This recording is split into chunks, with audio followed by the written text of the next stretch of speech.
You're listening to the Author Stories Podcast, bringing you the story behind the stories and the storytellers.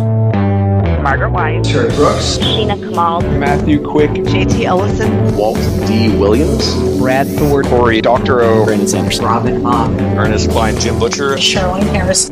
Visit hankgarner.com for archives of all the shows. Today's guest is Katherine Hall Page. Thanks for tuning into Author Stories today. We've got a fantastic show coming up for you. As always, go to hankgarner.com where you can subscribe to the show on iTunes, Google Play, Stitcher Radio, Spotify, YouTube, anywhere that you like to get your author interviews, you can find us there. I'd like to thank Aaron St. Pierre and Gwen White today for sponsoring this episode with their book, The Fire Thief. She fights to survive, but only white-hot rage will reveal her true power. Remembering the hope of the past helps Stasha endure her bleak present. Blaming herself for her best friend's injury, she brawls and steals to provide in a world run by Fae. But with an arranged marriage approaching, Stasha swipes 2 silvers in hope of their escape and erupts into a fiery burst of magic. Surprised and confused by power she can't possibly control, Stasha barely has time to register that her friend has been sent off to die. With time running out and no options left, she must put her faith in powerful strangers as they dive into a Fae skirmish for supremacy. Surrounded by dubious allies, her only hope to redeem her past is to mount an attack on an inescapable death camp. As Stasha fights to free her friend, the battle she's faced her whole life is about to become a war. The Fire Thief is the first book in an exhilarating high fantasy series. If you like gutsy heroines, elemental magic, and epic sword and sorcery action, then you'll love New York Times bestselling authors Aaron St. Pierre and Gwen White's roller coaster tale. Buy The Fire Thief to unlock an ancient Fae destiny today. Also thanks to Patrice Fitzgerald and the Beyond the Stars Space Opera Anthology series. There are 5 volumes out, and a 6th one comes out this summer in the Beyond the Stars Space Opera Anthology series. Each release includes between 10 and 15 short stories, followed by a Q&A with the author. Some of the writers are New York Times and USA Today bestsellers. Some readers are saying it's a blisteringly good collection. These stories are full of great complex characters, not all of them human. Twists and turns and fantastic world building. Epic space battles, exotic aliens, far-flung planets. 15 fabulous tales that will thrill and surprise you, some chosen from previous Beyond the Stars volumes and some brand new, are in the Best Of collection. Come along as these award-winning authors sweep you along on adventures as broad as the universe and as deep as their imagination. The Beyond the Stars Space Opera Anthology series. Pick it up today.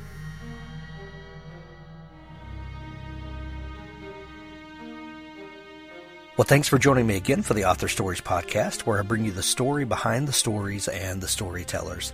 Today, I'm really excited to have Katherine Hall Page on the show with me today. She has a fantastic new book that just released yesterday. It's called The Body and the Wake, a Faith Fairchild mystery. And this, Katherine, is the 25th in the Faith Fairchild series, isn't it?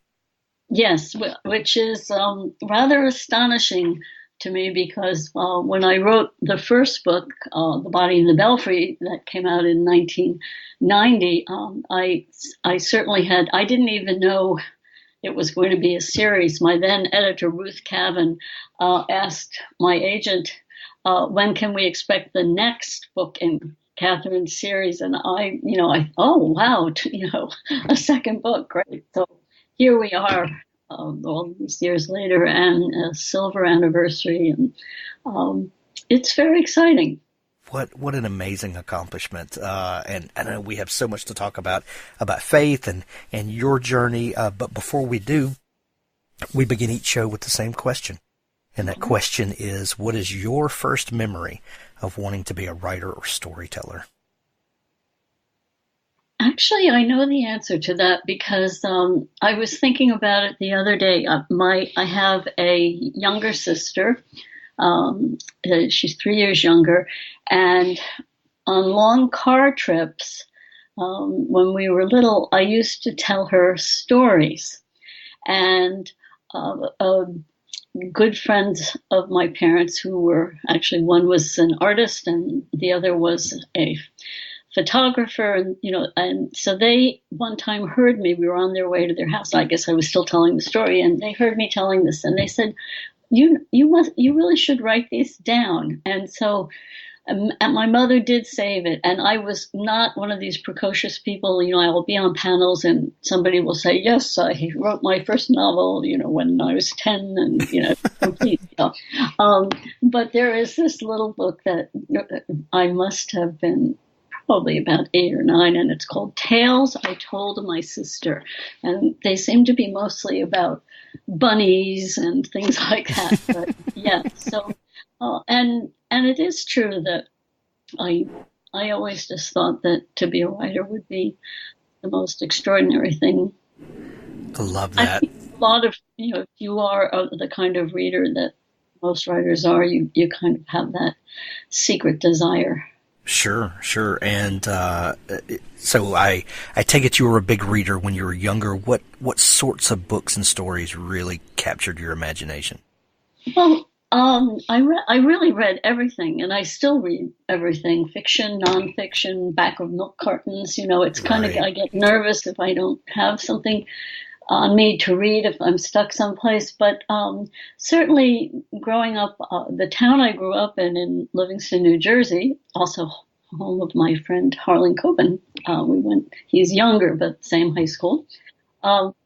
He's a sweetheart. But the library, the town was so small at that point, and then it just absolutely exploded. The library was in an old farmhouse, and the children's room was in what had been the kitchen, even with the old stove. And I kind of read my way all the way around. So it was, All of a Kind family, all sorts of classic children's books that were there, the landmark books, all of those things. And then I think I probably was around maybe 11, and the librarian it wasn't, remember, not that big a library. So we're not talking about, again, a prodigious accomplishment. She said that I could go into what had been the parlor dining room part where the adult books were, and she picked out books that she thought were appropriate. So they were things, interestingly enough, Francis Parkinson Keyes, Dinner at Antoine's, Bess Streeter Aldrich. But my parents had lots of books, and so I read Dickens. And my older brother, 4 years older, he was a huge Sherlock Holmes fan, and all sorts of. I mean, there just were books everywhere, and I read everything, good, not so good, really, and what kind of pleasure reading, which I right now I'm reading a wonderful book by a British woman that's British chick lit. That's so funny, such great satire. So I have Catholic tastes. I love it. Small C Catholic taste. Yep. Gotcha. When did you become a fan of mystery stories? Well, I am always a little bit embarrassed to say this, that I don't know whether the librarian, she didn't know about Nancy Drew, or she thought it wasn't fit for the library. I didn't read Nancy Drew until I was a teenager, and my younger sister was reading them. So I didn't really grow up with that kind of mystery. I really grew up with classic mysteries like Agatha Christie. My parents liked mysteries, and then again Sherlock Holmes. But I really remember reading Agatha Christie at a very, very young age, and I still turn back to the classic mysteries, and I've always loved mysteries. Well, those are classics for a reason. Yes, they are. And the thing that's so funny about all those Agatha Christies is that often I'll reread one and not remember how it ends. I mean, because there are just so many, and it's so fun to do that. Josephine Tay, that was another one that they had, and I read. Love it. So you were a storyteller, constantly telling stories with your sister, and you knew that this was something that was a desire of yours. Yes. At what point did you start to? That happens to a lot of us, that we we have this idea, but then life kind of gets in the way, and we, like you know, having to make a living. exactly, you know, we start families, we have to make a living, we have to have a place to live, and writing, you know, becomes a luxury, and you know, for a lot of us, there's not a lot of room for luxuries, especially early in our adulthood. As we're kind of finding our way and all of that sort of stuff. At what point, and I'm sure you have a similar story, but at what point did it come back around to you and that writing desire started bubbling up again? One thing I meant to say was I think that a lot of writers I know, also because I was the editor of my high school newspaper, and my high school at that time went from 7th through 12th grade. So I was always writing all of those years for the newspaper. And I think a lot of writers, I had intended to go into journalism, and then I wanted to teach.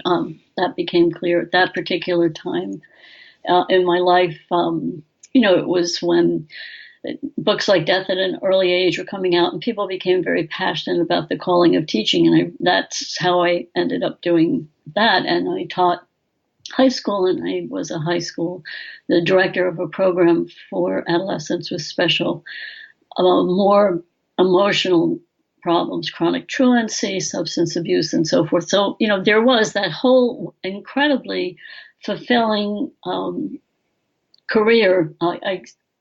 I also should say I read a lot of YA literature, and you know, so there were all of those years when I was doing that. So I really wasn't writing. I was writing ed plans, or I was writing different or articles on education during those years. But writing is writing. You know, if you're putting a sentence together, it may not be a novel, but you're still writing.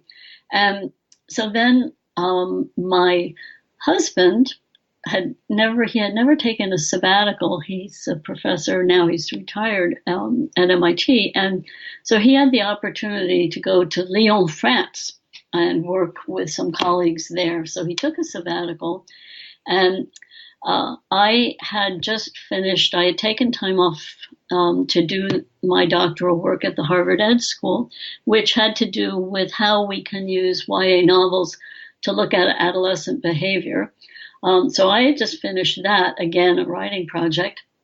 And there we were with a 2-year-old and in France, and I thought, okay, this is my chance. I have the luxury of time to write this book that's been kind of percolating for a long time.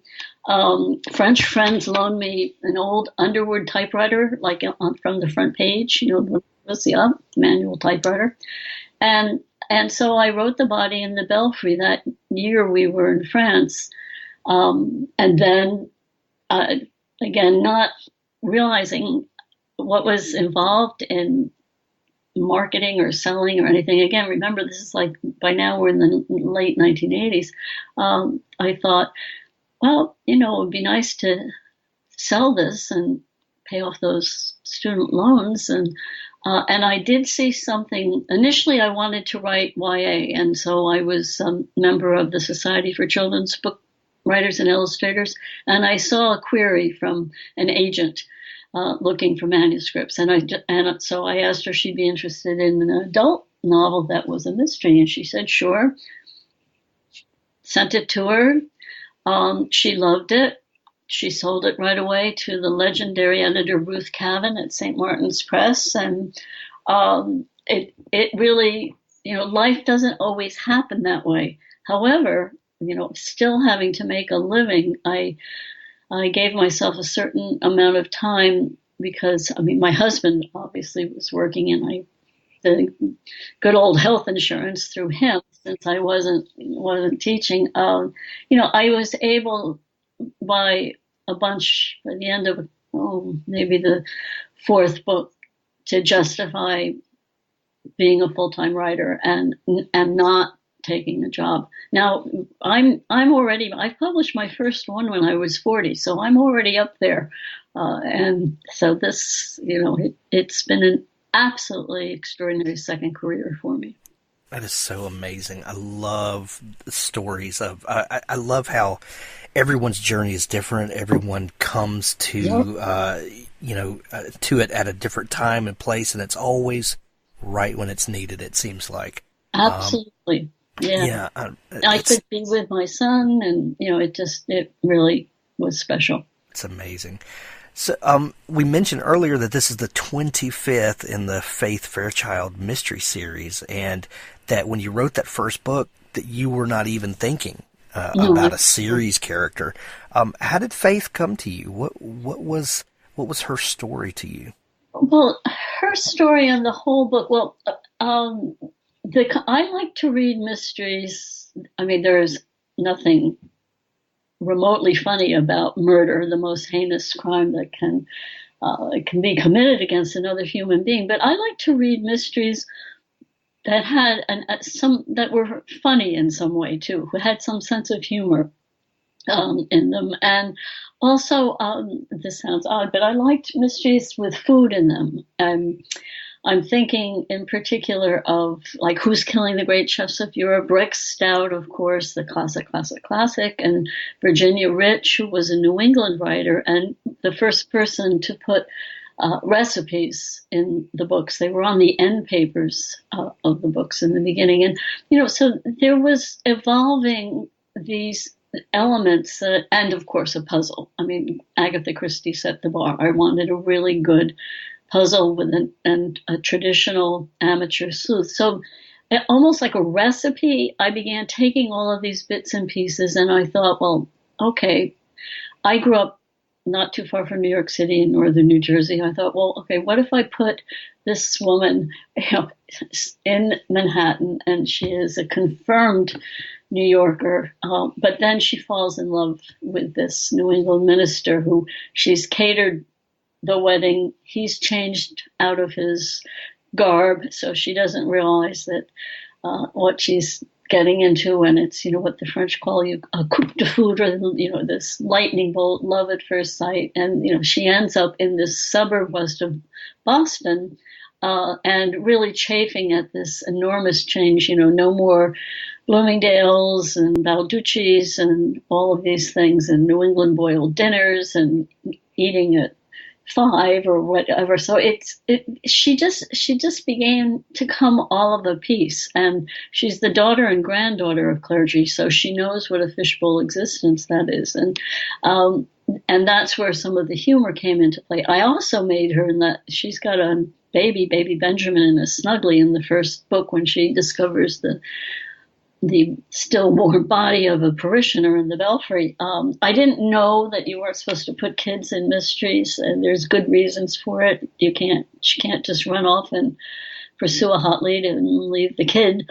But it just seemed like where she was at that place and time, and I had a kid, and so those were all the elements. And I would like to say that she did spring fully formed, from the head of Zeus, but there really were all these little bits and pieces that, as I would walk around in the time before we went to France and be thinking about this book, that just were in my head. I love, you mentioned that you love mysteries with food in them, and I love all the different niches of mysteries, and that being one. And there's something about the amateur sleuth story that we get to feel like we understand a character because they're a lot like us, and they're not just some superhero, right. Sherlock Holmes type character. Not that I don't love Sherlock Holmes, but you know what I mean. Right, not this Deus Ex Machina. Yeah, there's something about you or I stumbling into, an unusual situation and then using, the things around us it makes us feel connected to that character. Because, ordinary people put in extraordinary circumstances. Yes. So after that first book, and obviously people love Faith and they love the story that you've created around it, how do you then start thinking on a larger scale. You know, you've written this book. You're happy with it. It's out in the world. That's a check mark off the life list. But then you have to start thinking, okay, well, this might actually be a business. This might be a continuing thing. How do you start, thinking in those terms and taking this character wider? Think of it as long lasting as it would be. I really thought it would just be a couple of books, but I did have a plan. I had a little plan right at, when Ruth said, when is the next book coming, is I thought, well, okay, I need to have this second book in another location. I actually said to her, how are people going to believe that this woman, has stumbled across another body or keeps stumbling across bodies? And she said to me, Catherine, it's fiction. You can do whatever you want, which was enormously freeing. But at the same time, throughout the whole series, I've alternated the Aylford, this town that I created west of Boston, with what I call the Someplace Else books. And a couple of those have been in Europe. Let's say they've been Vermont, Savannah, Georgia, a prequel before she's married set in Manhattan. So that every other book is going to have that, a little bit of a change. And then a lot of them, as this book, I created an island in Penobscot Bay that is like the one that we've gone to since I was a kid, and Sanpare Island. So there are 5. With this book, there are 5 main books. But I thought this could keep this series, after a while, especially fresh for people to read. And I like to read about different locations. I mean, I always love to read books that are set in other countries or other parts of this country, places. Although you have to be very careful to avoid a, travelogue and a travel guide kind of thing. Too much detail. Yeah. Well, and that does, I'm glad you brought that up because, that's one thing that people love about epic fantasy stories is they love to be immersed in this world and to go into great detail. And you wind up with 1,000 and 1,200 page, books. And that's a certain type of reader. Although I must tell you, I love Game of Thrones. Well, I was so excited when it came back. Oh yeah, that's one thing that George Martin is really great at, is all those intricate details. And then of course Tolkien. Exactly. Yeah, well he was the pioneer there for sure. I told you I read everything. Okay. So how do you avoid those things in a story that's set in the real world, and that one that we don't want to get bogged down because you're not creating an all new world? How do you give us enough detail to be immersed in your story without going overboard and us just being completely lost in the weeds? Well, I think it has to do with creating the puzzle. I want people obviously to just keep turning the pages, and I'm writing, and I think pretty much all traditional mystery writers are writing on 2 levels, because you're writing about a crime that has actually occurred. So in a sense, in a journalistic sense, I'm writing about this murder, or the body count can get a little bit higher. But at the same time, I don't want you to, on page 3, which we've all had that happen, know who the murderer is. And strew the red herrings.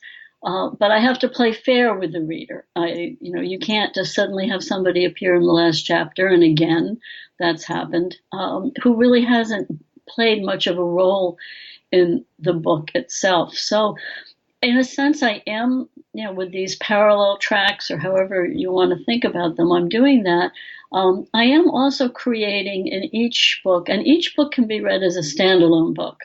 I am creating this kind of microcosm, and there's a central cast of characters, and then there are other people who, they may come and go and be in more than one book, or there may be people who are in that book, and especially the ones who get killed, never appear again. So there is, in a sense, it's having to keep track of a lot of different elements of the book. But again, as you so aptly name your podcast, I mean, I'm a storyteller. I'm telling you a story about something that happened. The latest book is the 25th, like we've mentioned a couple of times. How do you, when a new book is beginning for you, do you start thinking in terms of a new character? Do you start thinking in terms of a situation to put Faith in? Do you think of maybe things that have been in the news? How do you start crafting the mystery that will be the core of that book? Well, because of I start out with it's going to be either an Alford book or a someplace else book. So that's the start. And then it's that question that all mystery writers and other writers, so what if Faith did, this? And I don't write from the headline so much, but I do keep clippings of things that I either think are very odd or very funny, and then also sometimes very tragic. In this book, you haven't really gotten to the part, but I just felt it was very important to write about the opioid scourge, the epidemic, and particularly in the part of rural Maine where I live part of the year, what it has done to a community and to families. And so I don't believe in soapbox mysteries where the author has this kind of is ramming down readers' throats a point of view may even be political or something. I don't like those. But yet at the same time, I really wanted to write about, in particular, this young woman who has become addicted as a result of a car accident, and she's a young mother. And just the getting across the notion, first of all, that these are our family, our friends. These are not criminals. This is a disease, and it is a disease that was created by the drug companies, even as they were marketing drugs for recovery, which, again, you cannot make this stuff up. It's just so bizarre. So in this book, that did come a bit from the headlines more than some of the other books. But I get very involved with the characters. I wish they would. Sometimes you will hear a writer say, well, my characters talk to me and I just am the conduit. Well, I wish mine would write the book because it's kind of hard work. And as Mary Roberts Reinhardt, she wrote a book called Writing is Hard Work, which is a great little classic, tiny little book. So they don't do that. I still have to kind of do the heavy lifting. But in this book in particular, I became very caught up in the different characters and the way this was affecting the whole community, essentially, and also how a whole community has to come together, and we have to do it now. Things are desperate. The new book is fantastic. I told you before we started recording that I was about halfway through it. I just got it yesterday and I just dove straight in. Oh. Do you have plans for the 26th book yet? Well, again, it's all still percolating. I've done a prequel. I was kind of thinking it might be fun to do, time travel, jump into the future a bit. I am going to be working on a non-series standalone starting this summer. I wrote 4 books in the Christine Company series for middle grade readers, and then a non-mystery YA called Club Meds, and then a short story book, and then there's the cookbook, because I put all the recipes. Ruth Cavan said to me after, I think it was the 4th book, she said, people are putting recipes in their books. Culinary crime is relatively new. When it wasn't in the beginning when I was first publishing. And then again, as you said, there are these niches, and there was this explosion. All of a sudden, there were all sorts of mysteries involving food or purveyors of food or something like that. And I said, okay. And people wrote to me and asked me for the recipes mentioned in the book. So I said to Ruth, okay, but let's put them at the end. I didn't want them to interrupt the narrative. So, that Faith finds the badly bludgeoned body, and then there's a double chocolate brownie recipe right away. So, and then another thing is that a lot of people really don't care about the food in the books. And one of my closest friends always says to me, "Loved the book, it was great, but as usual, too much food in it." Blah blah ho hum. So it's so funny. So that's why, and the recipes are the hardest part of the book to write because they have to be original. I don't want them to have expensive, exotic ingredients. They have to be tasty. And I really start working on those sometimes even a year or even 2 years before, if I know it's going to be, like with this book, with the Maine recipes. That was somewhat easier because I live there in the summer. So I started not last summer as well as the summer before, kind of trying out a whole lot of things, much to the delight of my husband. So, yeah, that's fantastic. How has your writing changed over the number of books that you've done? And do you still plan and execute the writing in the same way that you always have, or has it evolved? That's a great question. Well, the plan, and it's a plan that I developed with Ruth Cavan. With Ruth, we kind of devised this plan where I wrote, and this is the way I still do, I wrote an extremely long synopsis that became the skeleton for the book, which changes as I write the book, and new characters or things will change, but that's essentially it. And then I have these notebooks, the graph paper French ones, to try to keep everything somewhat legible, and I keep track of all sorts of things, not characters, character description, first and last line, so it's not either cliched or repetitive, timeline. I take a lot of notes because of doing research for it, particularly this book, with a lot about the effects of the opioid epidemic and the different kinds of recovery and treatment. So, all of that goes into the book. But how I think my writing has changed, and I hope it's gotten better as the years have gone on, I think I've been aware of making it tighter, shorter. I said to Kate, my wonderful new editor, it's getting to the point where maybe I'll end up just saying Faith found the body, solved the crime, the end, because I'm very aware of not being too wordy, not kind of distracting the reader with things that really don't belong in there that might be interesting to me. I think it was Elmore Leonard whose advice was, to leave the parts out that the reader doesn't want to read. Yeah, so that I think is how it definitely has changed. Well, the new book is called The Body in the Wake, the 25th Faith Fairchild mystery book in the series. Katherine, if people are just learning about you and want to know more about all that you do and dig into your back catalog, is there a place where they can connect with you? Yes, and I really, writing is when I have talked to school groups, especially in the past when I was writing the kid books. I tell kids, if you want to be a writer, you have to like to be indoors and alone a lot.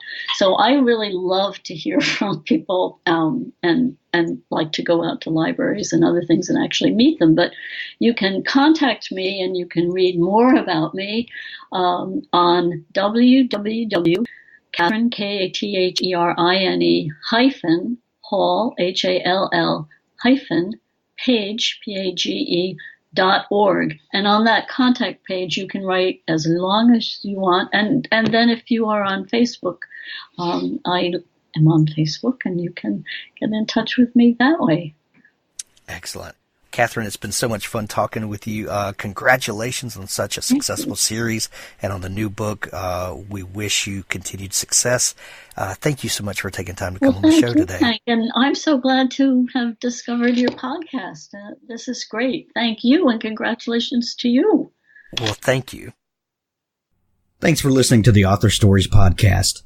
For more great author interviews like this one, go to hankgarner.com and dig through the archives. There's something there I know you'll love. Now stay tuned for a special audio clip from Richard Gleaves' The Jason Crane series. They made instant coffee and laid blankets over a pile of hay. He helped Kate pull off her boots. She volunteered for first watch, but Jason couldn't sleep. "Talk to me?" he whispered. Kate sipped her coffee. She sat silhouetted against the soft navy sky. A field of stars hung above her. The constellations peered in through the windows and slats. "How about a story?" "Sure. My mom used to tell this one. It's the legend of the Star Maidens." He watched her words as she spoke, her story illustrated by puffs of vapor that mixed with the steam of her coffee. "Long ago, a Mohican brave became lost in this valley. He'd followed a red deer deep into the woods, but the deer had vanished, and as twilight fell, he lost his way. He searched the heavens. He saw a bright star and followed it. It shone upon a clearing in the woods. Spook Rock lay at the center, emanating magic. And in the starlight, he discovered the most beautiful woman he had ever seen. He discovered a star maiden. She was dancing with her sisters, and all 7 were naked." "Oh, really?" Jason whispered. 7 naked star maidens? Shh. Why do these things never happen to me? The brave decided he must take the star maiden for his wife, so he seized her and threw her over his shoulder, and she loved him for his courage. They married and had a son. Then what? Then it gets sad. The Star Maiden missed her home. She gazed at the sky every night. She loved her husband and her baby very much, but she missed her sisters, and she especially missed the dancing. So she snuck away one night and returned to the sacred rock, and she begged her sisters, please appear to me for one last dance. They came to her and took her into the sky. Kate's silhouette swayed. One last dance. It was wonderful. And when the dance was finished, they sent her back to Earth. She thought that she'd been away for only a little while. But that one dance had taken many, many years. She ran back to her husband, back to her baby, but they were gone. Her home was empty. The hunter had stopped waiting for her. He'd given up hope that she would return. He'd taken their child and had left with his tribe. One last dance had cost her everything, and she had no home at all. Jason could sense something roiling inside Kate, some brew of feelings that the story had stirred. He wanted to leap up, to grab her and carry her off, his star maiden and wife. She climbed up to Spook Rock. She heard no music, only wind. She died there of her grief. She dwindled and lost her star form. She became a will-o'-the-wisp, fluttering between the trees. And see that constellation? The Pleiades. Those are her 7 sisters, watching down from heaven. And, to this day, if a girl has lost her true love, she can go to Spook Rock and dance, and the star maidens will bless her. They'll grant her one wish, any wish at all, except one. They can't make her true love return.